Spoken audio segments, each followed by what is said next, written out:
welcome all of those that are coming on board. I'm not going to acknowledge everyone by name because there are far too many people joining us for what will be, I think, a really interesting webinar.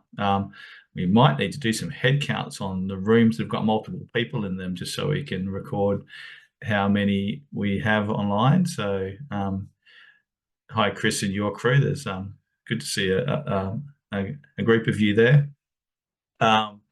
We will just give it a minute or two for those that might be joining us a little after the time zone, wherever it is that you are in this wonderful country we have during daylight saving at this time. So for those that are online already, you're more than welcome to keep your cameras on, but equally, if you want to toggle them off during the presentation, that's completely up to you.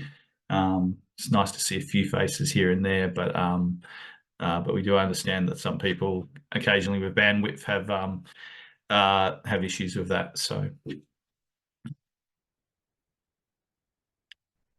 excellent.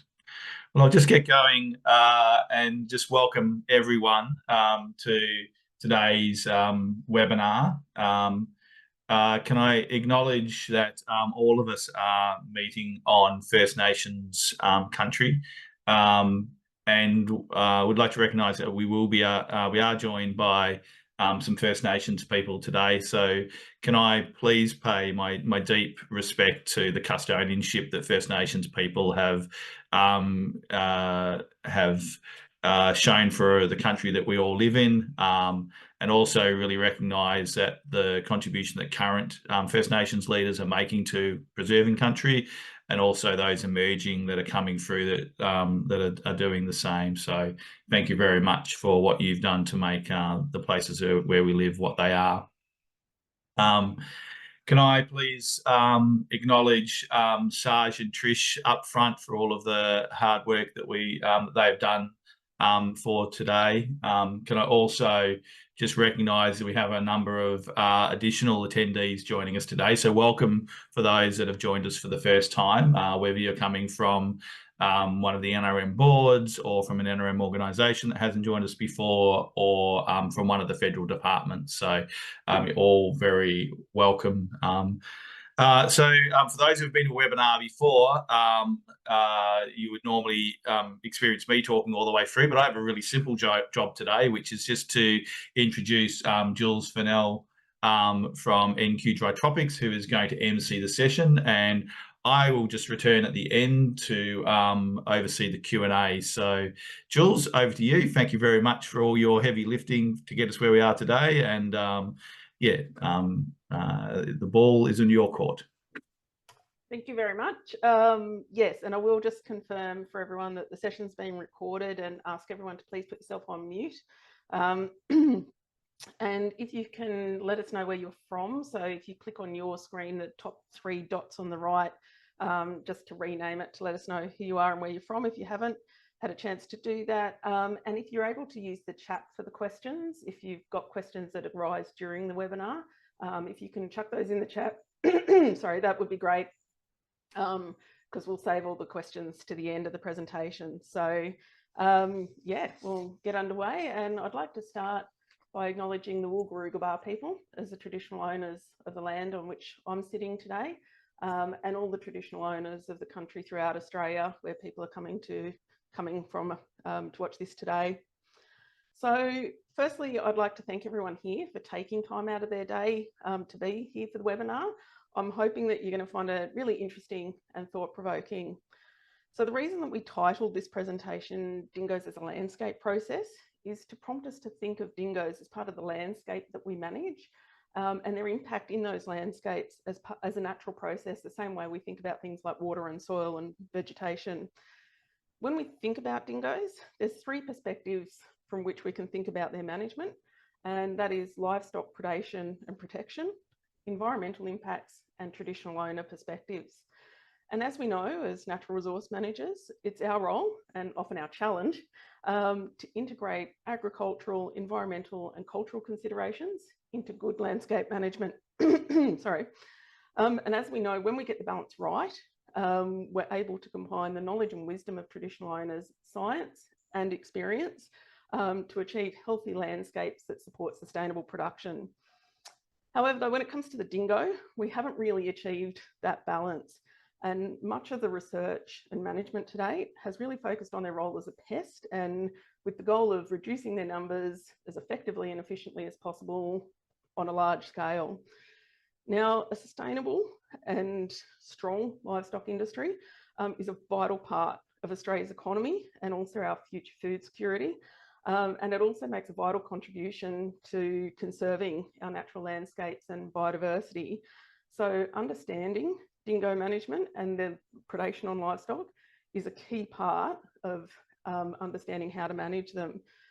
But if we only look at them as a pest, we lose sight of the many landscape functions that they contribute to, including in grazing landscapes, and the opportunity for traditional owners to be involved in their management. So the good news is that our understanding of their role in the landscape continues to grow. We understand how dingoes and the grazing industry can coexist, and we're starting to enable more traditional owners to be involved in ecological management and use their knowledge and wisdom. So there is the chance to find that balance in this space. So with that, I'd like to introduce our first presenter for today, Professor Euan Ritchie, and he's going to be speaking to us about the ecology of dingoes in the landscape. Now, Euan is a professor of wildlife ecology and conservation, and he leads the Applied Ecology and Conservation Research Group at Deakin University. The work of Euan and his group spans diverse research fields, including behavioural, community, population and landscape ecology, conservation biology and wildlife management. Their work has a strong focus on the significant species interactions and ecological functions of Australian mammals, fire, invasive species and ecosystem management. And the research is aimed at more effective environmental policy, management actions and biodiversity conservation. Euan is the president of the Australian Mammal Society and a counsellor with the Biodiversity Council, and also a passionate and prolific science communicator. He's published over 180 scientific articles, written 86 articles for the Conversation, and received multiple awards, including the 2024 Eureka Prize for promoting understanding of science. This year, he was also listed among Australia's top 100 scientists by the ABC Science Show. So now I'm done embarrassing him. I'll hand over to Euan. Thank you very much, Jules. That's a very generous introduction, and thank you also to the organisers of this session. So I'll now share my screen.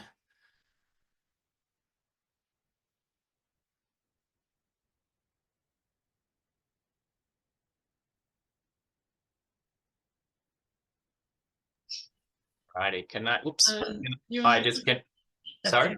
That's it, that looks great, thanks. Yeah, no, I was just going to ask if you can see it and hear me, but that sounds like you can, so that's great. All right, so I would also just like, in the spirit of reconciliation, to acknowledge traditional custodians of country throughout Australia and their connections to land, sea and community. And I pay my respects to elders past and present. As Jules said before, also, I come from Naarm, which is in Melbourne, or is otherwise known as Melbourne, I should say, and that's the unceded country of the Wurundjeri peoples.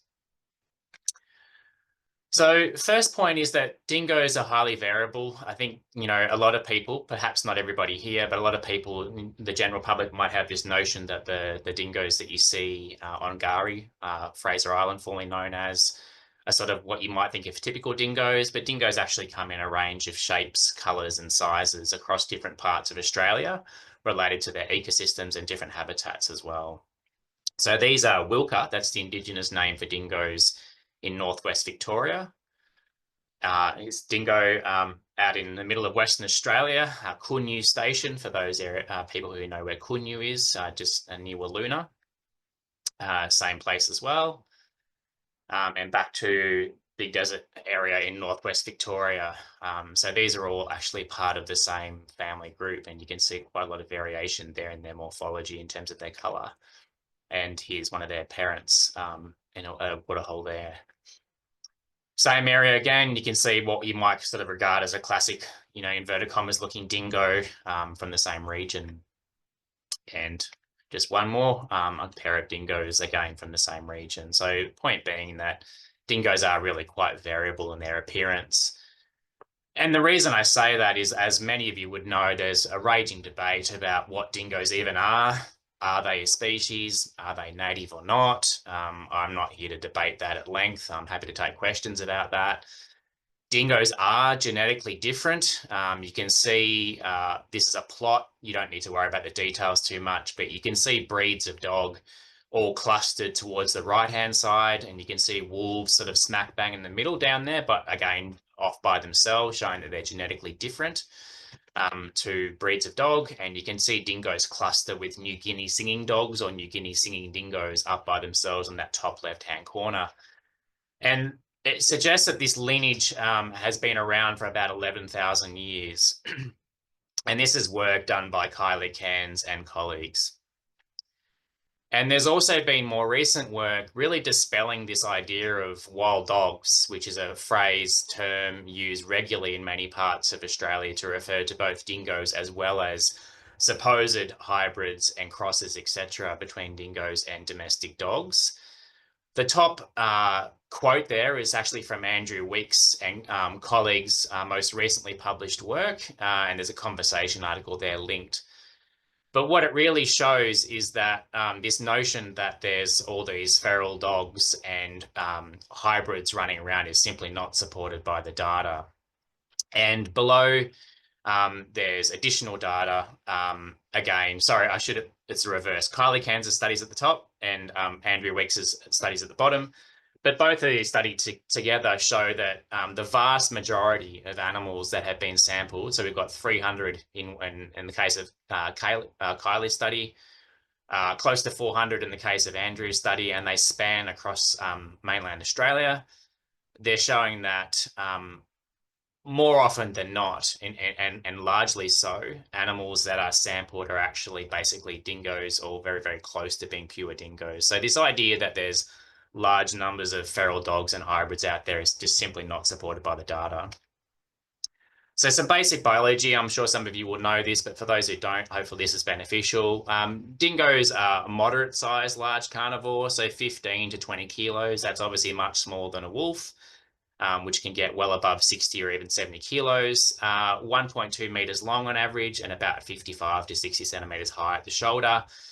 And when they arrived in Australia, and even how they arrived is actually still a source of debate.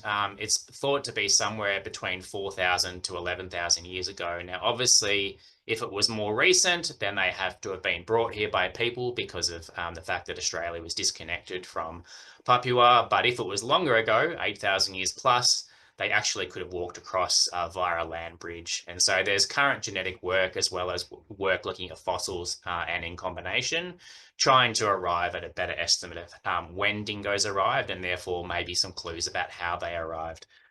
Point being is that they're here and they've been here for thousands of years, and we can debate their taxonomy, we can debate their name. They are the only large land-based carnivore we have aside from humans, and they do fulfill an important ecological role. They have annual breeding once a year, typically around that March to June period. There's obviously variation around this, but that's typical. Around about a 9-week gestation and about 4 to 6 pups. And they have their pups in a range of areas listed there. You can see raised by both parents to varying degrees. And you can see they take about 7 months or so for the pups to grow. And they can live around 10 years or so in the wild. The generation time of dingoes is thought to be around 5 years as well. They live in family groups, and that's really quite variable. So, you know, you will see dingoes sort of, you know, in pairs. You will often see also dingoes by themselves. Occasionally, you'll see dingoes in larger groups of 10 or more individuals. And that can be related to a whole range of things, including resource availability. Home range is really variable, so that again is related to resource availability. So in more unproductive and arid environments, it can be quite large, up to sort of 300 square kilometres. In highly productive areas, it can be as low as sort of 20 square kilometres. So it's quite variable. And likewise, therefore, density of dingoes is also variable because of that. When we think about dingoes and the effects that they can have in the ecosystem, there's sort of two main pathways, if you like. One is affecting herbivores, and that will include native herbivores like kangaroos. Can also affect deer to probably a lesser degree, wallabies, also feral pigs in some cases. And then the other way is affecting mesopredators, and mostly invasive mesopredators. So mesopredators just being smaller bodied subordinate predators, so the red fox and the feral cat. And they obviously interact with and consume smaller native wildlife, vertebrates, but also invertebrates as well. And herbivores themselves are feeding on vegetation. And also dingoes do interact with cattle and sheep, so livestock, depending on which part of Australia you're in. And that, of course, also interacts with vegetation. And these things combined will affect, of course, native wildlife. And so there is a lot of debate about the ecological role of dingoes in Australia. There is also considerable evidence, though, collected by a large number of independent research groups, collected at different scales, collected in different ways at different time periods, that does point towards some of the effects that dingoes have. They don't have these effects all the time. They don't have them all in all locations, but there are some strong effects that are evident. In particular, I would emphasize the impact on herbivores is a really important one. So there's a lot of evidence to suggest that dingoes have quite a strong suppressive effect on kangaroo populations, as well as emus in some cases. As I said, that can affect vegetation.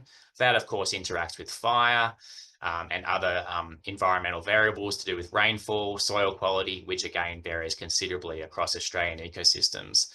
And these, of course, also therefore affect wildlife that interact with these habitat measures of habitat condition, the habitat structure, and so forth.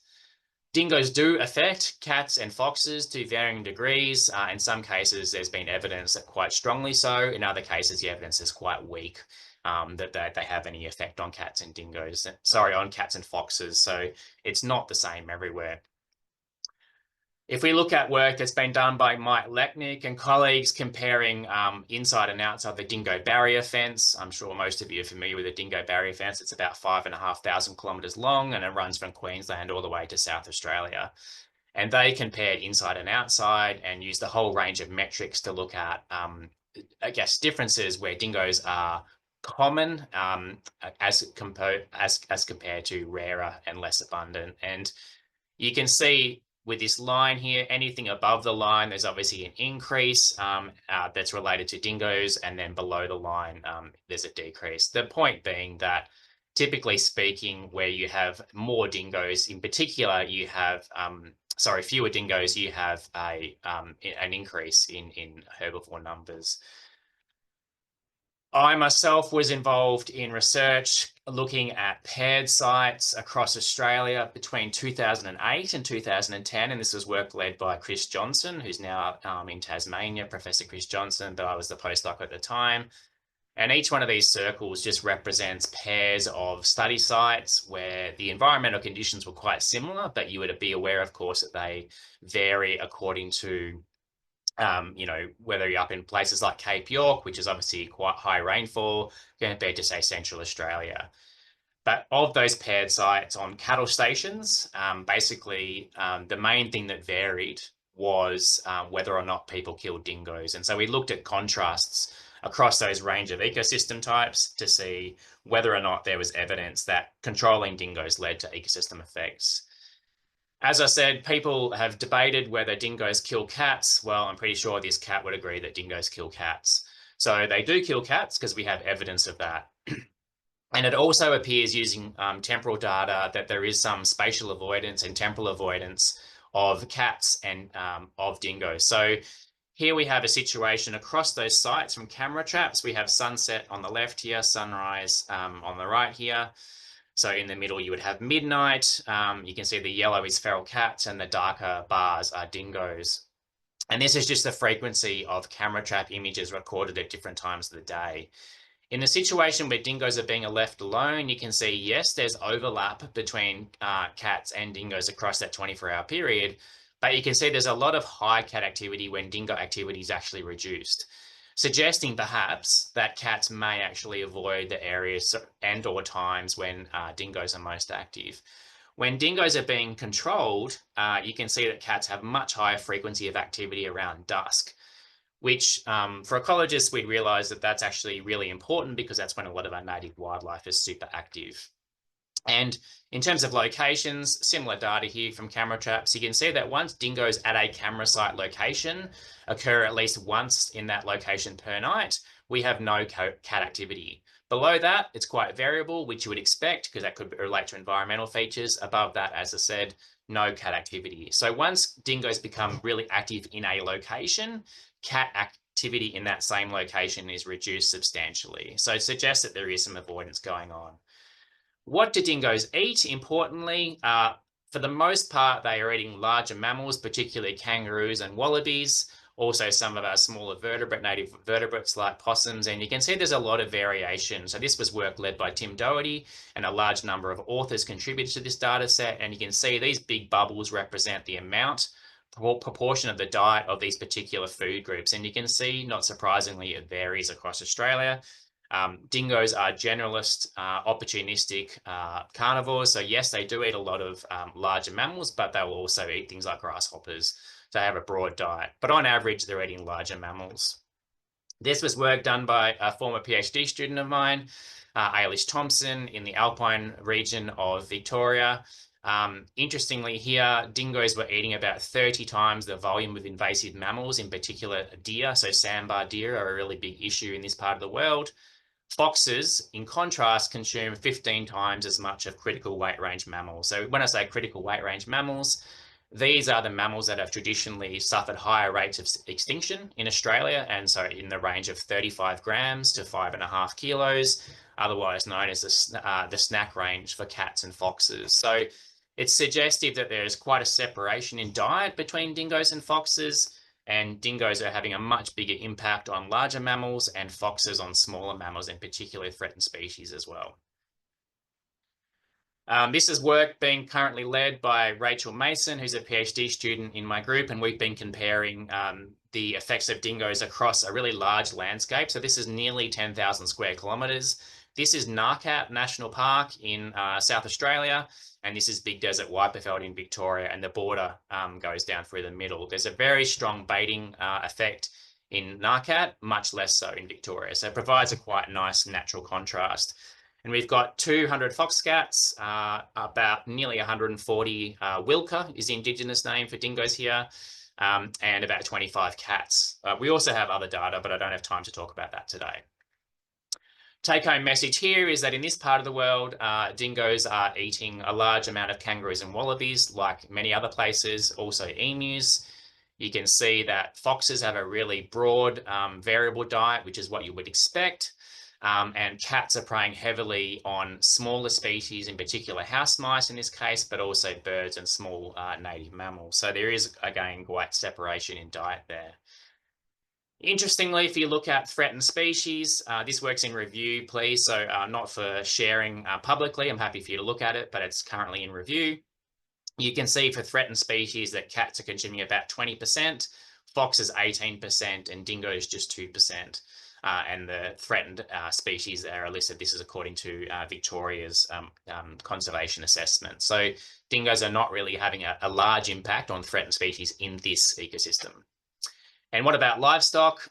So if we look at livestock, dingoes consumed or found to consume, have cattle in their diet once and sheep twice from 136 scats.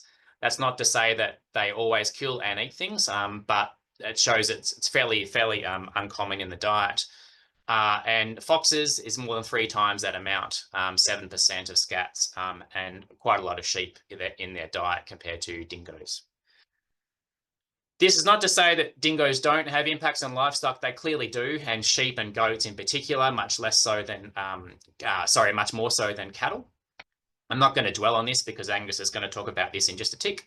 But it does lead to conflict across Australia, and this is the end result in some parts of Australia. So we really need to do better at managing or reducing impacts on livestock, as well as, of course, having dingoes on the landscape for the wildlife benefits. And I'll leave it at that. Thank you. Cool. Thank you very much, Euan. So with that, as Euan mentioned, we'll be hearing from Angus next. So I'd just like to introduce Angus to you. And Angus Emmott is a recently retired third-generation beef cattle grazier from the Queensland Channel Country. His brother's now taken over the management of their property Noonbar, and he has a lifelong interest in science, natural history and ecology, and this has been recognised through being awarded the Order of Australia, a position as an adjunct professor at James Cook University, and having an incredible number of species, 10 species, named after him. So when he was managing Noonbar, he was unhappy with the land condition of the property and reverted to leaving dingoes alone, which resulted in both better ecological and economic outcomes. So with that, I'll hand over to Angus. And I'm going to get my slides handled from that end because I've got a few technology channels. So if someone would like to put my PowerPoint up, it'd be great. Yes, just doing that right now.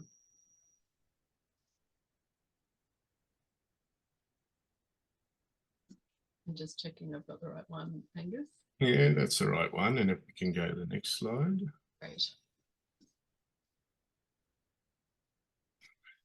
So I would like to acknowledge the traditional owners of the land where I've spent almost all my life, and that's out in the Lake Eyre Basin, the Dingoes and Malawali people. And now I'm retired and living up in the Atherton Tablelands in a totally different environment, which I'm trying to learn the plants and animals. I don't think I'll ever learn all the plants, but I'd like to acknowledge the Aboriginal people up here as well, who I've been working with on dingoes and other things.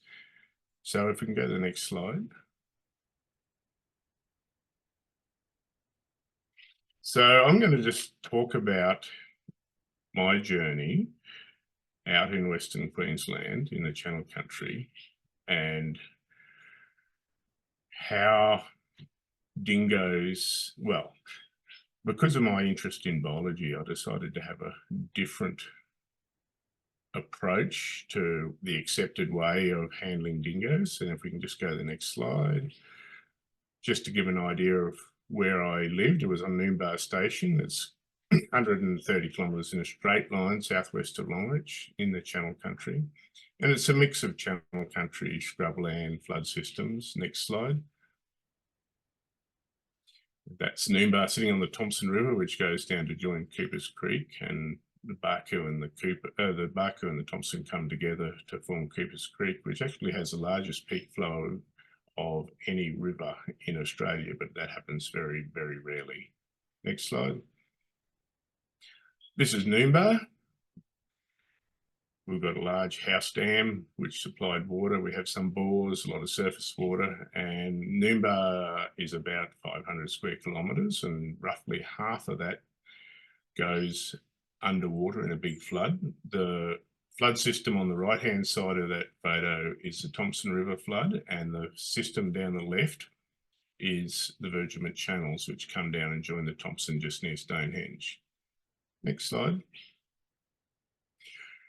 So our family's been there since 1914, and initially were sheep and cattle. In the early days, there was no fences, there was no house, there was no nothing, and they used to have shepherds that used to walk the sheep around during the day and put them in breaks at night. So that went on through most of my youth.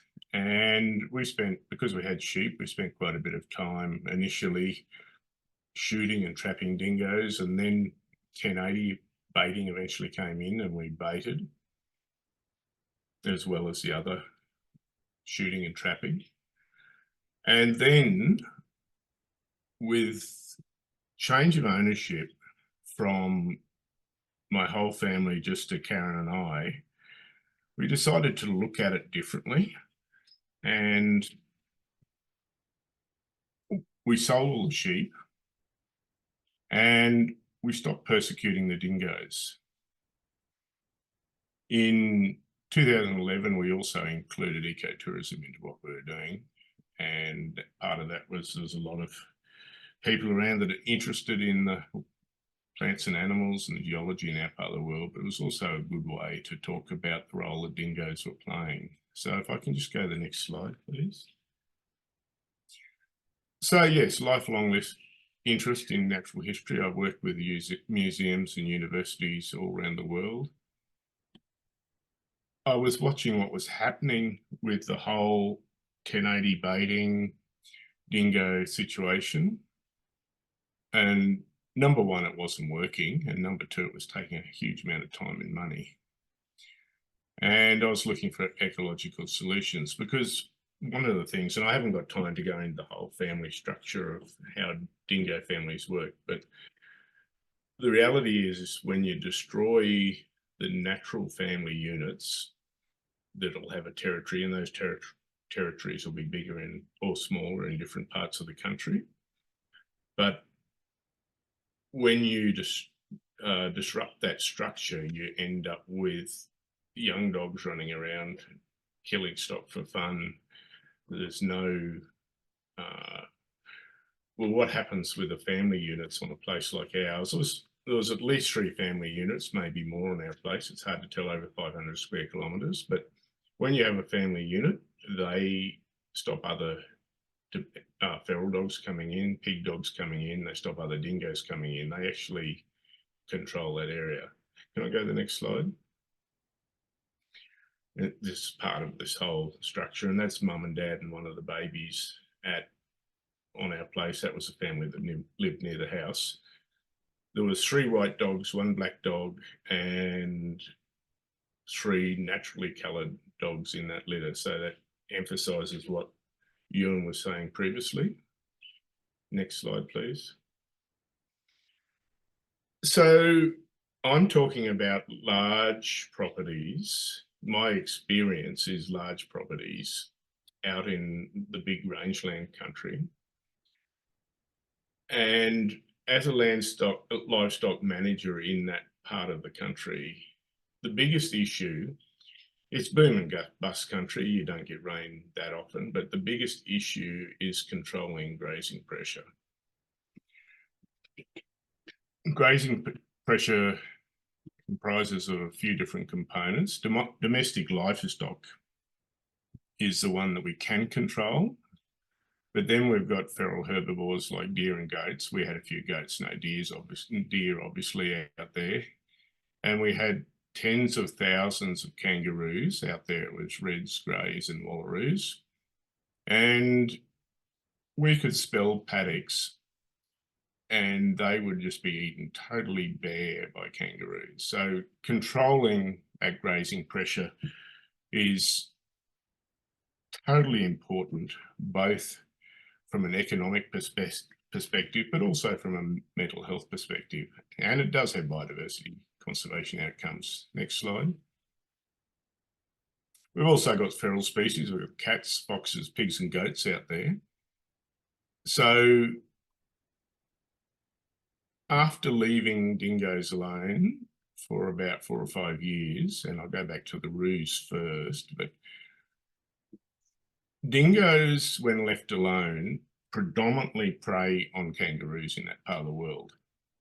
And there were so many roos that they would never be able to bring them down on their own. But one of the good things, particularly in our part of the world, where I used to live, we every now and again get these huge big sandfly waves when we get a big wet season, and it'll kill most of the roos. So we had one of those after we decided to leave the dingoes alone.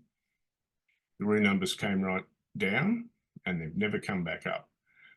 Noomba's been sold to my brother recently, and he's running just cattle down there, and he is finding exactly the same thing. He's not going to bring in persecution of dingoes because the benefits are too great. So we ended up with the dingoes in family units, and I haven't got time to go into it here, but there's a whole range of issues around that. But when they're left in family units in that environment, and I think it's a lesson that's much more widespread. I've started a Facebook page, Landholders for Dingoes, and there's a whole heap of people doing it across Australia. They're just not sticking their heads up, most of them, and I'll go into that shortly. But by leaving them alone, we weren't losing calves. Initially, we had a few calves bitten, but after a while, it just all settled down.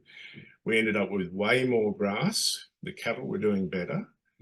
The cows didn't have to walk so far to water. They used to crash their calves and leave a cow with them. And the losses to dingoes of calves just disappeared after not that long a time. So, as I was saying, we ended up with heaps more grass. We ended up with better cattle. We ended up with not having to spend time and money out there baiting and shooting. And the mental health benefits as well as the financial benefits of that are huge. You get a lot fatter cattle in better condition. It's just, yeah, it's a no-brainer in that environment. And after a few years, the foxes totally disappeared. The goats totally disappeared. The cats went down to such a low number, you rarely ever saw them. And it also brought down pig numbers. So that had, well, with the pigs kill calves and it brought their numbers down, but it had very good biodiversity conservation outcomes as well as massive benefits to the financial operation of a beef cattle enterprise. Next slide. So as I was saying, you get a number of outcomes. You get more grass, country in better condition, ability to rest country, biodiversity conservation outcomes, and the mental health side of that, not having to worry about dingoes out there hammering your calves, which it did go away. And we had other people bring cattle there on adjustment that were very worried about the dingoes and went away very happy. So it definitely works.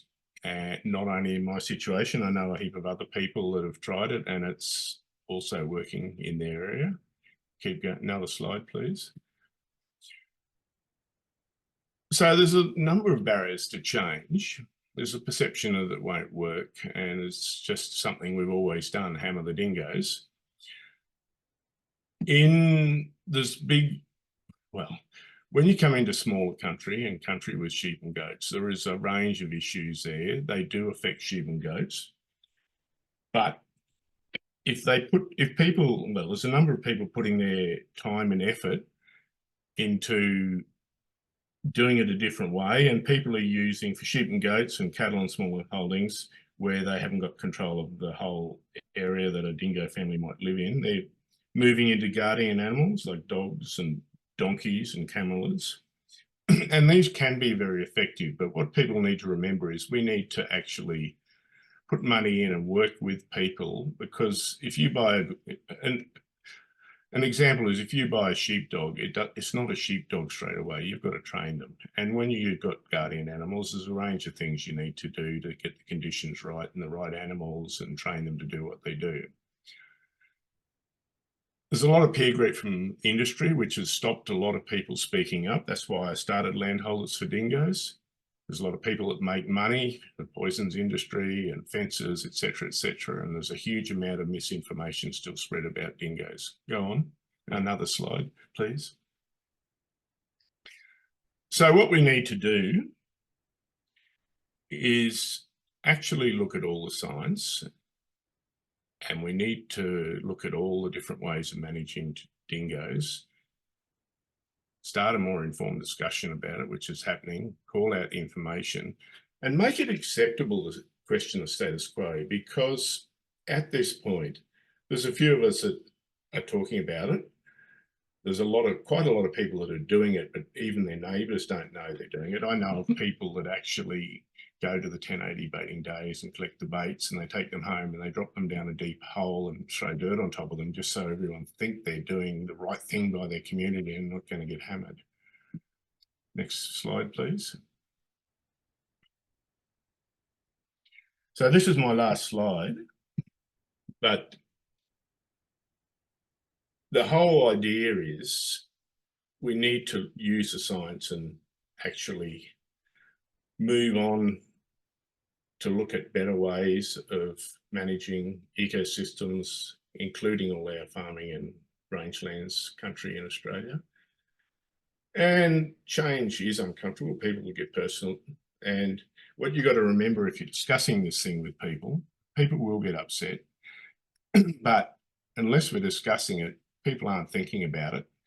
We need to put money into it. We need to look at it, and it works. It's going to work in different ways in different parts of the country, but all ecosystems, both on land and in the ocean, to function as good functioning ecosystems, need an apex predator. And if you look at the Australian rangelands ecosystems in Australia, virtually all of them are in a degrading condition. So it's really important that we actually look at the role of dingoes as an apex predator and work with them instead of against them. And I'll just leave it there, and thank you. That's great. Thank you, Angus. So on the schedule, we were scheduled to have Sonia Takao talk now.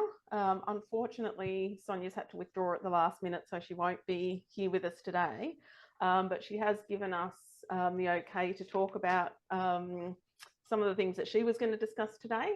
And I've also lined up someone as well to talk about dingoes from a traditional owner perspective. So I was just going to hand back to Euan, because Euan, Angus and I were lucky enough to be invited to the First Nations Dingo Forum last year. And yeah, it was an incredible experience to be there and to hear traditional owners from all over Australia speak about what the dingo means to them and how they want to see it managed and managed in the context of a landscape. And Euan actually wrote an article with Sonia about that. So I'm going to hand over to Euan to just speak about that briefly. Thanks, Jules. I just tried to share my screen. I'm just going to do that again. Yeah, we saw it. Yeah, we can see it. Yep. Are you seeing it now? Yep. Yes. Okay. Country, not wild dogs. Yes. Yeah. So this is the article that Jules is referring to, and so you can see your dog. Can you see both screens? No. Okay. How weird. Hang on. Let me just try this again. Definitely not a dingo. I'll do that, and then. Yep, it's back. Is that you can see it now? Yes. Yep. Okay, great. So this is the yeah, that was my dog Molly before, by the way. This is the article that Jules is referring to, which is really, I guess, trying to bring people together. And I think that's one of the great challenges that we have, is that, you know, no one disputes that dingoes don't impact livestock, that they absolutely do, but to varying degrees for different livestock and in varying degrees in different parts of Australia. But we also do need to recognise that dingoes have a range of other values for other people that are just as important to take into account. And of course, there's the ecological values that I've talked about, but most importantly, perhaps, is the cultural values of First Nations peoples. And they, of course, are diverse in themselves, as, of course, First Nations peoples are across Australia. But there was a forum in Cairns that Sonia and others helped organise, and there was a statement signed by over 20 First Nations groups, a declaration of sorts, really calling on people to better recognise the cultural values of dingoes for First Nations peoples. In many cases, First Nations peoples recognise dingoes as kin. So when dingoes are being harmed or killed, that is essentially equivalent to harming their kin. So that's really important for people to recognise that, I think. It's often not part of discussions. And really, I think the key thing is that we can actually achieve protecting livestock by using scientific as well as traditional tools. So, you know, guardian animals are not a new idea. They've been around for roughly 9,000 years. That goes right back to Greece. And the Romans also wrote about the use of guardian animals to protect livestock. So guardian animals have been used all around the world, different dog breeds, different parts, but, you know, Anatolian shepherds protect livestock against leopards in Namibia. and other breeds of dogs protect livestock against wolves, which are obviously much bigger, and bears and so forth. And dingoes have been shown by Linda Van Bommel and Chris Johnson and others, but particularly Linda and Chris, who have conducted research in different parts of Australia, that Maramas can actually be really effective against dingoes, including in open rangeland country. So Dunluce, which is west of Townsville, a really large sheep grazing property. So not just in small holdings, but quite large open holdings as well. And I think, you know, the disappointing thing is that, you know, a review of the science by Lily Van Eden, or led by Lily Van Eden, shows that non-lethal solutions like guardian animals, and that would also include donkeys in some cases, which are increasingly being used, are as effective, or in some cases more effective, than non-lethal solutions, but they also last longer in terms of how effective they are. So shooting, trapping, and poisoning can be effective if it's done, but it has to be done intensely, and it has to be done pretty much forever. And there's plenty of evidence to suggest where it's not working, because livestock loss is still occurring, and it comes with ecological disadvantages as well in some places as well. So I think, you know, a more sophisticated approach which recognizes the multiple values in society that we have, cultural, social, as well as environmental, and uses the best scientific tools available, I think is where we need to be heading. But as Angus touched on, I would also agree that unfortunately there's a lot of misinformation that's floating around, and some of it's been promoted by various people in some organisations as well, and that's disappointing to see. So I think it would be great to have a rational discussion about this, and then hopefully move towards management that really does importantly recognise this strong cultural connection that First Nations peoples have. That's been around for thousands of years. So I think, you know, that absolutely needs to be respected. So I don't want to talk too much about this particular value, because it's not my position as a non-Indigenous person to do that. But Sonia has given us permission to talk about, I guess, how this article came about, and also about that forum that we had in Cairns, where many First Nations peoples attended, and some non-First Nations peoples attended as well, including myself and Angus, Jules, and a few others as well. So I'm happy to take general questions about this, but anything that's, I guess, strongly culturally related, I don't think that's appropriate for me to do so. But I guess the last point too would be that dingo management, of course, varies considerably across parts of Australia. So in Victoria, the dingo is currently listed as a threatened species. It's protected as a native animal in the NT.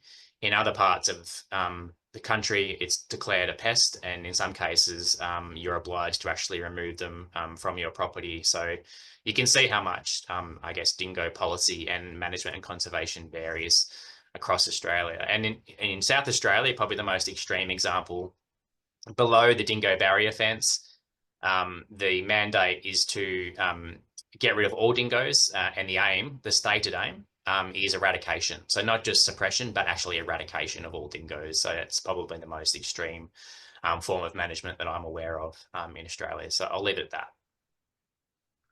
Great, thanks, Euan. So I do have someone here to speak to us today about traditional owner perspectives on dingoes. So I've got the wonderful Trinity Georgetown with us today, who works at NQ Tropics with me, and he's our Cultural Fire Management Project Officer. His family's from up in the Cape region, but I'll let him tell you more about his background and about his family's connection to dingoes. Hello, good morning, everyone. Oh, good afternoon, actually. Yeah, I'm a Lama man. I'm Trinity Georgetown. I'm from Cape York. If you know, just outside of Colwyn, Princess Charlotte Bay, that's my traditional homelands from my mother's side. So up home, we actually have a lot of surrounding clan groups around us that actually have dingo as their totem. So we have Okolo, like Okolo, so that's just the northwest of us. That's their totem, and we have dogs, and we break up in our language, we break up dingo and dog. So dog is called Erlewin, and dingo is called Wallaman. So that's both. I don't know why that's broken up, but because just from learning the lingo back in the day, I believe there was two different sets. So they have dingoes that we call dingoes that we all know, but then we actually call all the other dogs like Erlewins. which is one of our sites on our bottom southern country in Marina Plains. Just southern Princess Charlotte Bay, Marina Plains. That's one of our main spots now that we have the sea dog, and that's different. So we call that, yeah, Erlewin, which is not so much the dingo, but I don't know so the difference between them. But yeah, we think of dingoes as a holistic value. They bring positivity across our country. So when we took out, because we run 2 cattle stations along with cattle out there, we were enticed to do baiting, but from a traditional owner perspective, we felt bad doing that because it didn't feel right on our countries, taking out these animals that we call, you know, kin. And we do think of them as kin, as we all animals across our country. We'd like that holistic value and having that you know, even numbers across our paddocks and that. So when we did start doing baiting and that for our thing, it felt bad, but we noticed that pigs came more and approached the property a lot more. So they'd come inside the boundary fences without that, without even any fences. So they'd get closer towards our station and the houses and that. Which was one thing we started to notice when we did the baitings. Also from sort of a cattle perspective, we needed them dingoes out there to sort of take down them wallabies, because the wallabies would just sit in our paddocks all day and eat all the feed and sort of take all the fresh nutrients that's getting grassed out, or they'd sort of be the first ones in them fresh paddocks when we used cultural fire or fires as a tool of management for when these paddocks got out of hand, and we'd put a fresh fire through there, and the wallabies would be first ones in there. When really we wanted the cattle to be in there, getting that fresh feed growth for them and getting all that nutritional value back in there so we could get plump cattle. So we started to notice a lot of these changes, and we come to a conclusion that we stopped actually hunting, and we stopped the ringers who'd come out there, who had come from all these other outstations, and we had to put a stop to them from shooting our dingoes all widely, because they'd do it on their property and then they'd come to our property and they'd jump out and, oh, yep, that's a dingo, I'll just drop it. And I'm like, no, that doesn't work around here on our country. We don't do that here. We take care of dingoes. That's our kin. That's our mate, you know? So whenever we always used to find a lot of stories about my old people actually grabbing dingoes and using them as pets. So we had that. There's an old photo up in our, we have a museum up on Llama Llama country at Princess Charlotte Bay at Port Stewart, and in one of those old photos, it's one of the old great grandfathers, and he's sitting with him on his lap out on the sand with a dingo pup in his hand before he's they used to use them as the only thing. We did have dingoes up home, and the only thing that when we did take them out hunting, they just couldn't bark. So you had to be right close behind them if you were catching pigs or something, because they weren't barking for you, so you wouldn't know where they were. And but it's a great holistic value on how we think of dingoes out there. It's not, if you take one away, then you know you're sort of minusing away from other things, and you're letting stuff get out of hand. So, and on a thing note, if you do let dingoes get out of hand without sort of coaching them, and you know get them that we are humans and we are the ones that, you know, we allow you to be here on country, and you allow us to come out here, and that, so it's having general understanding. But when they get out of hand and then paddocks start to not have them wallabies in there, where you would like to leave that set country type for another 2 years before you put a fire in there, so you know all your wallabies are over there taking care of that set paddock. And when they aren't doing that, then you have to go over there and use fire as a tool to start actually getting that grasses down and putting that paddock back to its original, you know, identity. But then you start to understand the shifted changes in the holistic of why that's starting to happen. The wallabies are getting out of hand because there's not enough dingoes, or there's too many dingoes and there's not enough wallabies around here to get down that grass, which adds onto it. So coming from that home side of things, and like fresh mind of always had dingoes in the back of my head as dingo ate my baby, so dingo's bad. and then you go up home and then you start to understand, you know, what they actually add to the country. And if you take them out, what are the advantages and what are the disadvantages, which we start to come more known to, and how we actually treat them on a spiritual level, and going, hey, this is one of us out there. We shouldn't be, you know, hunting these mob, because you're just looking back at yourself in that paddock. So we don't really have too much dog stories there, but we have a sea dog, and then the Erlewin towards the north of us, which is the Ukula mob, which is their proper totem is dingo. I don't have too much, but we did have another big land man-eating thing, and that was the kangaroo. I just had to say that, to the man-eating kangaroo. So dingo wasn't the only colour that was out there. I just had to say that one.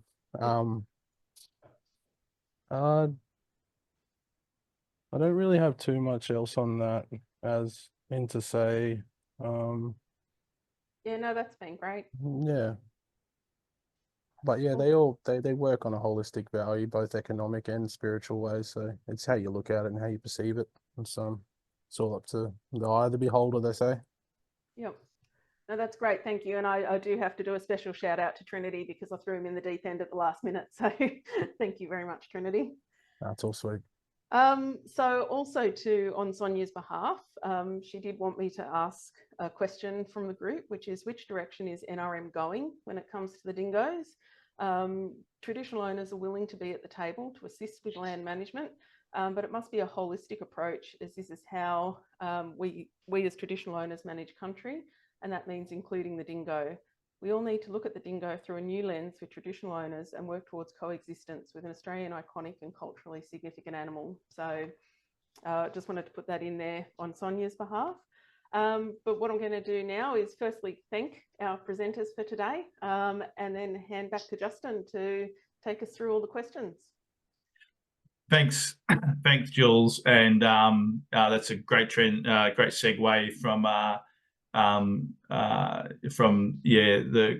presentations we've had. So can I also just thank Trinity, great work, mate, Euan and Angus, and particularly Jules again for the work that's gone into that today. We really appreciate it. As I think, as we've noted, it's a complex and contentious topic, with some variability within the observations, and I think some of the questions we have lead to that. So hopefully we can explore some of that now in a Q&A session. So the first question, so if other people want to add questions to the chat, you're more than welcome. Once we've worked through some of the questions we've got, you're more than welcome to come on camera, place your virtual hand up and ask a question verbally as well. So either option will work, but we do have a few questions that have been asked. And so the first is around research on feral pigs. So possibly Euan, for you, and it's around whether there's any research to support the idea that dingoes reduce feral pig populations. Yeah, so there has been some research done. Dave Chocano, who sadly is no longer with us, but he had done some research on pig-dingo interactions many years ago.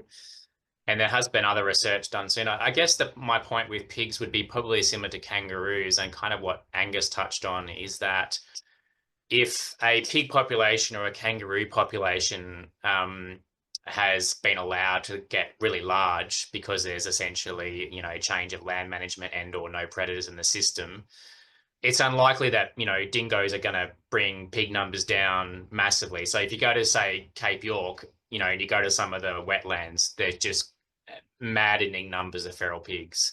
And it's very unlikely that dingoes are going to be able to bring that under control quickly. But thanks for your comment there, Guy, in the comments. But what I would say is that I think there is a role for dingoes in controlling feral pigs if we can, one, reduce feral pig numbers initially, which could be done via other means. And then that would actually help to maintain pig numbers much lower than they would otherwise be. And I think also, even if we can have smaller areas where feral pigs are less common, that could be really beneficial for livestock, as Angus touched on, but also for other species. So as an example, feral pigs are known to be quite significant predators of turtles. They dig their eggs up. And so, you know, I think, yes, they do affect. Peter's just put a paper in there as well about pigs as well. So thanks, Peter. So there is research out there. I would say there's a need to do a lot more research on the interaction between feral pigs and dingoes, but there is some evidence they can control them, and there is therefore also benefits, as I just mentioned. So thanks, Euan. And can I just ask a really quick supplementary, hopefully it's a quickish answer, but the issue of density seems to be coming up a bit, relative density numbers of both of dingoes and also of other prey items, whether they're natural or native or introduced. Is that true? Is that in the complexity we see? Is density a big driver around that? Density is part of it, and I think that's kind of, you know, basic ecology. So predator-prey interactions, if you've got just a crazy number of prey species to start with, it's what we sort of often refer to as saying that, you know, basically that the prey has escaped predation pressure, because there's so many of them that even if the predators start eating lots of them, that they just can't keep up with the numbers that there are. But as I said, if you initially do a knockdown of that population, then having predators in place will actually slow that growth rate that otherwise would be in the absence of those predators. So density is one thing, but the other thing that I would say is that the actual condition and the population structure of the dingoes is important itself. And so, you know, work by Lee Allen and others has shown that in some parts of Australia where dingoes are heavily persecuted, you have a massive bias towards a young population. So a lot of the individuals are 2 years or less in their age. And they're going to behave, as Angus touched on, quite differently in many cases to how older dingoes will behave. It may also lead to increased breeding potentially as well. So we can't just talk about density. We need to actually know about the population structure. And in many parts of Australia, because we've been persecuting dingoes for a long time, we've pushed that population structure to one that's dominated by young individuals. And I would argue quite destabilized populations where, you know, these are social carnivores. So like wolves, like other species, they learn from older individuals in their populations. And if you're knocking them out, they're not having that opportunity to learn hunting, you know, things like how to hunt kangaroos and so forth. And so, yes, density is important, but also the actual structure of the population itself. And the other thing, you know, in Victoria, as an example, there's really high rates now of inbreeding in Victoria in the dingo population. So particularly in the northwest, that population is absolutely hurtling towards extinction. It's the second most inbred population of canids that Andrew Weeks knows of in the world. And even in Eastern Victoria, there's evidence of loss of genetic diversity. So I guess what we don't know is, as you lose genetic diversity, how does that impact your behavior in the wild? So yeah, it's I know that's a complex answer, but I wouldn't want to say it's just density. Okay, no, that's great. Thanks, Euan. Angus, I think you might be best placed to answer this next question, and it's around whether there's any peer-reviewed science or monitoring that you're aware of about the profitability and productivity benefits of managing dingoes in the manner you've mentioned, or non-lethal management of dingoes on farm profitability and productivity. Are you aware of any sort of peer-reviewed science in that sort of space? Oh, you're on mute as well, mate. I hit the space bar and I thought that'd work, but it didn't. Euan would know better than me. We have published experiences, but I don't think there's been any long-term studies actually putting numbers on livestock and dollars. You did some work there, Euan, but that was before dingoes were really settled. Yeah, one of the hardest things, I guess, with weighing up the costs and or benefits of dingoes to livestock graziers is actually getting a really good measure of stock loss, and also a really reliable measure of stock impacts of dingoes. And we tried and we couldn't get that information. And I know experiments have been done. So Ben Allen, I think, tried in South Australia to do a study that looked at, you know, pregnancy rates and so forth in livestock, and then tried to look at stock loss. And I'm not sure that he landed on anything either. So it's actually notoriously hard to do, to get the precise figures, because there's a lot of numbers that get bandied around. So often I've heard graziers say, oh, 5% of my stock loss is due to dingoes.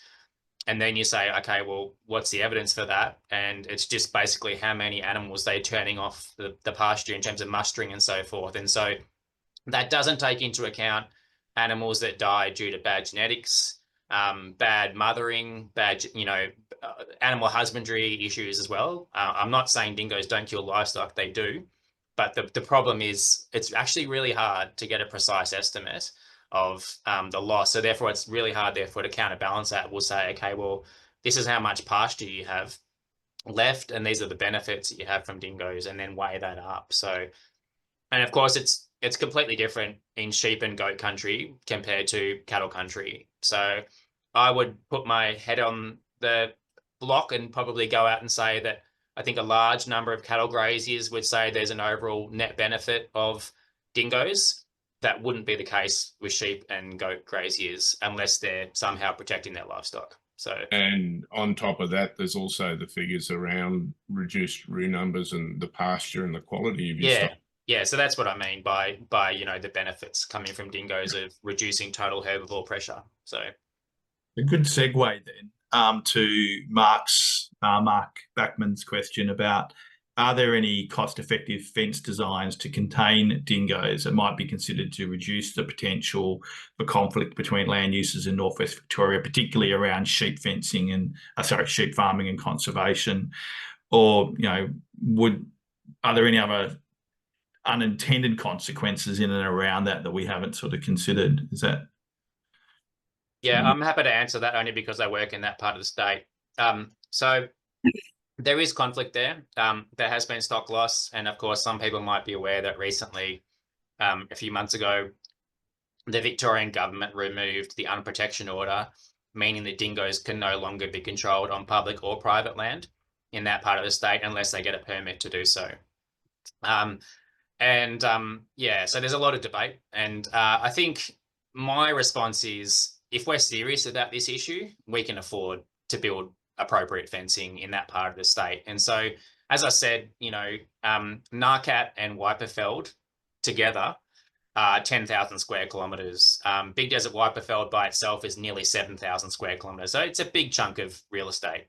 And a large amount of what surrounds that park is actually cropping. So canola, wheat, not livestock. But there are some areas that do have mixed grazing, so particularly sheep, but also some cattle. So they need to be protected.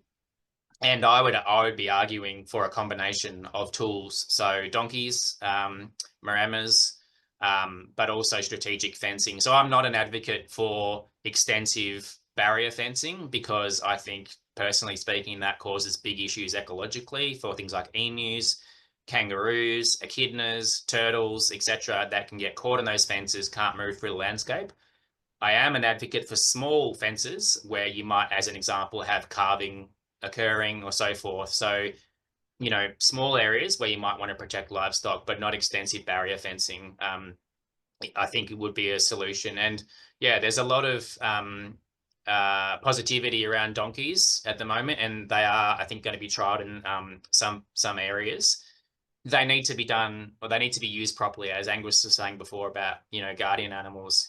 Some people, I think, in the past have thought that the more donkeys you get, the better. And that's actually not the case. So if you get too many donkeys, they just hang out with each other. And so what you need to get is the right number of donkeys to protect livestock against, you know, dingoes. So I think, to answer Mark's question, yes, we can do this. My challenge would be to government is to actually just do this. We spend a huge amount of money on invasive species control, on kangaroo culling, on fox and cat control. All of these things cost a lot of money. And some of these things could be mediated by having healthy dingo populations. So I say we should just get it done, but that's just my personal view. So before we just jump over to more of an ecologically focused project question rather, I just want to pick up on a comment that Peter Fleming has made, which goes to around the statistical power in some of these analyses and some of the underlying probably foundations to some of the debate, and it goes to the statistical power to basically determine differences. What do we need? I know you're going to say more research and more funding, but how do we target that best to really kind of resolve some of these issues where we know we're in an inherently variable ecological system, so statistical power is going to be low? Yeah. Is there some way we can start to resolve some of these really challenging, wicked questions that we haven't been able to adequately, I think, settle the debate in some circumstances?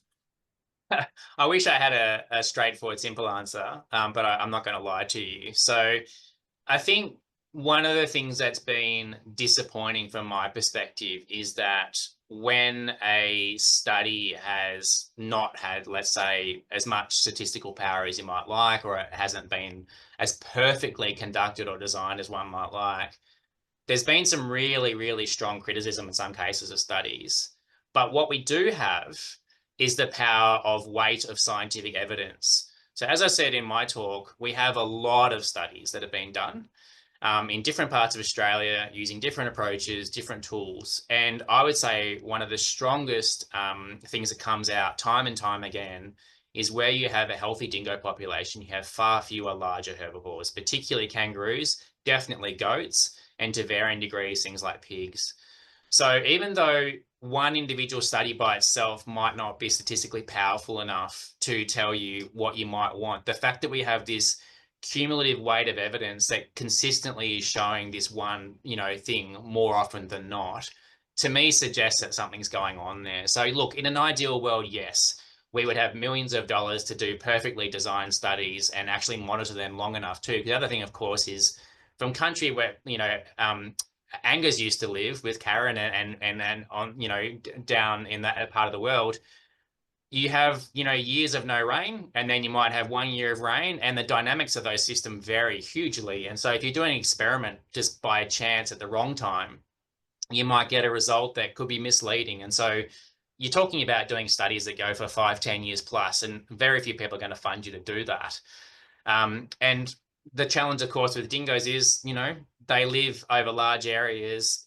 So trying to get proper replication, perfect experimental designs is really hard to do. And lots of people have tried and lots of people have failed, including me. So I think these natural experiments that we have, although again, they're not perfect. So some of Mike Letnick's work, we have a quite nice natural experiment in Northwest Victoria where we've got that baiting gradient within what is otherwise the same ecosystem. There's no fence at all. So that's actually reasonably powerful. We can make use of these natural experiments, but also, again, I would just say, come back to a scientific approach, which is if you have a hypothesis, you do more and more observations and more studies, and the more evidence that you have that hypothesis is true, the more likely it's probably true. And we have a lot of evidence to suggest that the effect on herbivores is pretty strong. Yeah, very good. I wanted to explore a little bit around the just in lieu of some. So, actually, I'll go, Angus, and get your perspectives on the role of the dingo as a keystone species within, a managed landscape like you've worked in.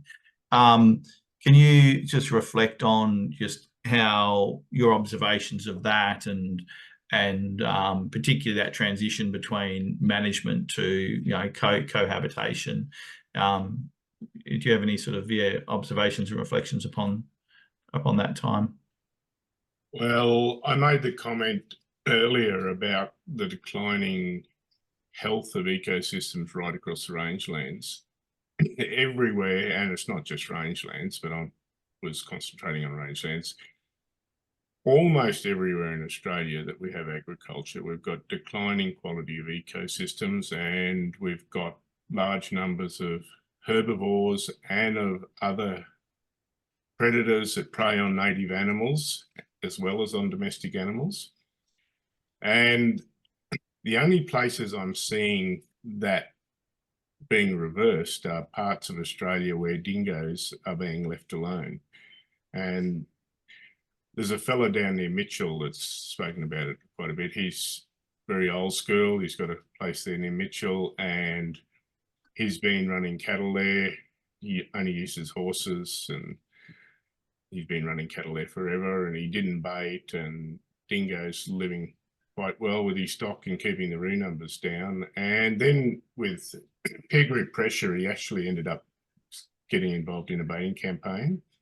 And he said it's the worst thing he's ever done. The roo numbers went through the roof. The dingoes actually, and in many cases, when you start baiting, when you start predating, you end up with more dingoes because you haven't got those family units that actually keep other dingoes and other feral dogs out of that area. When you bait, it becomes a free-for-all of young dogs.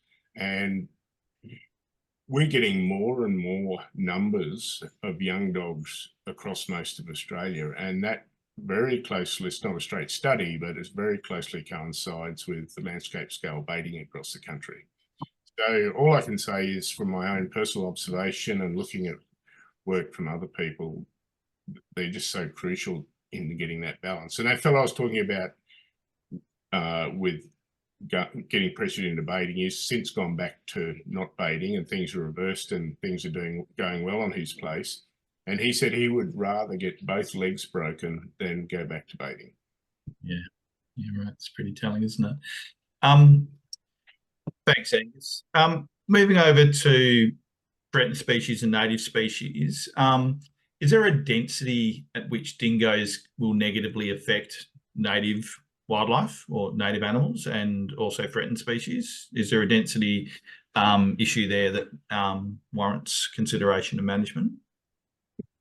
Would you like me to take that one? Yeah, you go for it, Euan. The answer is yes, but it's the density of the prey population. So there's no question that if you have the northern hairy-nosed wombat or the bridle-nailed tall wallaby, which for other reasons have been decimated and had their ranges massively reduced and their population sizes reduced, any predation pressure is a problem, whether it's by dingoes or anything else. So yeah, absolutely, it's true that dingoes eat native wildlife. They've been doing so for thousands of years prior to Europeans turning up. So no one's ever disputed that. It's the relative rates to which they eat, native prey. So dingoes also eat bilbies, but it's also been shown in Central Australia that where dingo populations were healthy, bilbies are doing better. And the implication is that dingoes are probably helping to suppress things like foxes, which more often than not are going to be preying on bilbies a lot more than dingoes are, because dingoes are chasing things like red kangaroos. So density, again, is one part of the equation, but understanding the prey population you're talking about is really important as well. So again, yeah, I've heard people say, don't dingoes kill wildlife? Well, yes, they do. But we can't generalize and say just because dingoes eat wallabies or wombats or some other species that they're having an impact on their population. You need to know their population size in the first place. It may be in some cases they're having no effect on the population. Whereas, yeah, when you've only got, I remember when there was less than 50 northern hairy-nosed wombats left in the world, there's now more than, I think, 300 or 400 now, I think. If you lose a wombat when you've got less than 50, it's a problem. So we just need to be really clear about which species we're talking about and where. And if you go to the big book on Australian mammals and look at the range of these endangered species, the huge range they used to have before we started predating dingoes, and that totally reinforces what Euan's saying. They've just totally contracted their range into tiny areas because of a whole heap of pressure that we've applied. Yeah. So just following on that theme a little bit more, we have about 5 minutes left in question times, but Nick Munro has asked, why is it that post-colonisation dingoes shifted from largely native prey to introduced prey, but introduced predators shifted predominantly to predominantly native prey? It seems that they're playing swapsies. Thanks, Nikki. Oh, Nikki, sorry. Nikki, thank you, Nikki. Yeah, Nikki, I'm I'm not sure exactly what studies you might be referring to, but that's not necessarily how I would sort of phrase it. I would say that yes, dingoes do eat livestock. They do eat some invasive prey like deer, like feral pigs. But in most parts, they're actually eating a very high proportion of native prey, particularly kangaroo species, wallabies, emus, and so forth. So they're still mostly eating native prey. And in the case of introduced predators, particularly feral cats and foxes, yes, they've been devastating for a lot of native wildlife, implicated in large numbers of mammal extinctions. But they also actually eat a large amount of rabbit. And so rabbits increase cat and fox populations quite dramatically. And that's been shown with things like removing rabbits from South Australia experimentally and showing what happens to cats and foxes. So again, I think it's quite hard to generalize about what those predators are eating, but I would say that, yeah, dingoes are actually still mainly eating native species overall. And cats and foxes do, although they impact a lot of native animals, do actually eat a lot of invasive species. Also things like invasive rodents, so house mice, black rats in some cases, but as I said, also rabbits in particular. Yeah, great. Excellent. Mark's put a really excellent question in the chat, which is getting us towards, well, what are some of the next steps for this? So, Euan and Angus, do you have any suggested ideas or approaches for the NRM regions and practitioners, particularly those that sit in the border zones, where approaches to dingo management can vary considerably across other borders? So think South Australian Victoria border or East Gippsland, Victoria and Southern New South Wales. Do you have any recommendations for the practitioners that are here about how they might manage that scenario?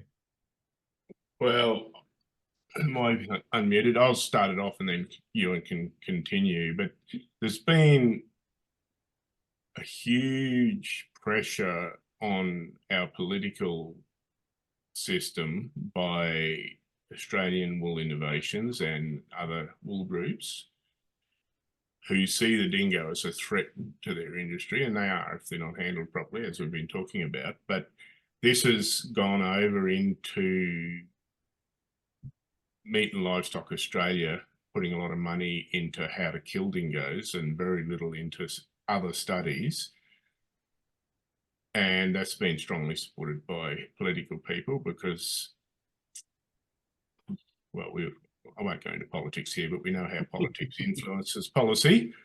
But what we need, number one, is groups like the regional bodies and other groups to actually look at all the science and all the options and try and work out a more nuanced way of doing it. And we need to get, and they're starting to talk about it. We've been talking to Meat and Livestock Australia, and NFF are starting to support it as well, actually not only looking at other ways of doing it, but putting money into different trials and looking at how we can more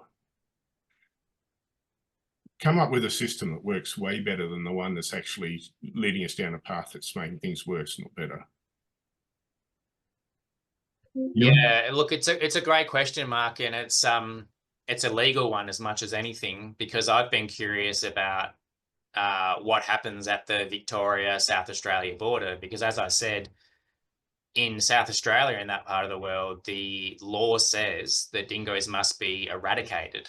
Now in Victoria, literally as you cross the border, they're a threatened species. Now, poison baits are being put on the border fence, basically, between Victoria and South Australia, and that fence is basically non-functional. So Wilka or dingo can move across the border as much as they like. And so the impact of that baiting, that management in South Australia is absolutely going to be having an impact on Victoria, and vice versa, because Victorian animals can move across to South Australia. And I think what this highlights more than anything is that the states need to get together to find how they're going to align their policies in a way that's effective.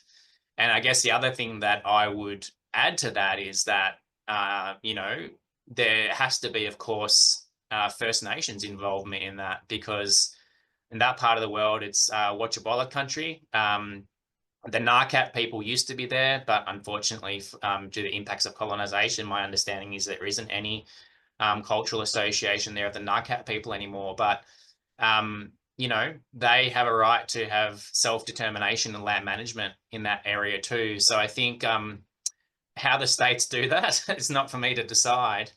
But if those policies aren't aligned, which they're currently not, they're diametrically opposed at the moment at the border, one is potentially cancelling out the other, which is clearly not a good outcome. If you're trying to conserve dingoes in Victoria, which the Victorian government is trying to do in that part of Victoria, and the South Australians are doing everything they possibly can to get rid of dingoes in Narcat, you can see that doesn't work very well.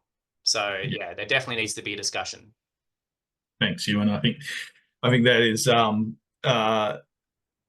sets a challenge for all of us in terms of how we approach this from a, as you say, from a nuanced, science-based, but also a respectful way in terms of all of the stakeholders. So yeah, thank you very much for this. Sorry, thank you very much for that. Look, earlier on in the chat, Melanie Green had asked about just access to some information, and Euan has gratefully dropped some of that in the chat. So thank you very much for that. I just also wanted to highlight that the NRM Regions Australia Biosecurity Knowledge Hub has a section in there normally called pests, and there are, please don't take that from in a negative way, but there is access to information on the Dingo Culture website in there. There's also science-based information and links in there to biosecurity RD&E providers like Centre for Invasive Species Solutions. So there's a range of areas where you can access information. And Angus, are you going to let me know about some more where they can go to for that? One more that I would like to let everyone know about. I, with a couple of friends, started Landholders for Dingoes Facebook page, but linked to that, we've got a web page called Landholders for Dingoes, just one word. And we've got a whole heap of articles, research papers and other information. So just www. We have it. Landholders for Dingoes. I just put it in the chat for you. Oh, okay. Yeah, quicker than me. I'm a shocking typer, so I didn't bother. I just sort of. Thanks. And Trish has also put the link into the NRM Regions Knowledge Hub there. So, look, thank you very much again to Euan and Angus and Jules and Trinity for their contributions today. We really do appreciate it. Jules, I will throw to you in a moment. So actually, just go to you quickly if you'd like to, Jules, quickly say something. Yeah, firstly, just to say thank you to NRM Regions Australia for hosting the webinar, and big thank you again to all of our presenters. And I would like to just remind you of Sonia's challenge to NRMs, or her question to NRMs, to really think about how we're going to incorporate traditional owners in this space. It hasn't been an area where there's typically been a lot of engagement, so I think it's a challenge for us as NRMs to think about how we go about that, and also to acknowledge, you know, that as Justin said, it is a complex issue, and as Euan has said, at border, all those things happening. But as we know, you know, change in agriculture can take quite a long time. It takes, you know, time to change practices and everything, but the conversation has to start, and that pressure to change legislation and policy will come really from the ground up, as it has before with industry. I think as more and more people start to talk about this and look at other ways to do it that work better, hopefully that will actually start to increase momentum and change that conversation.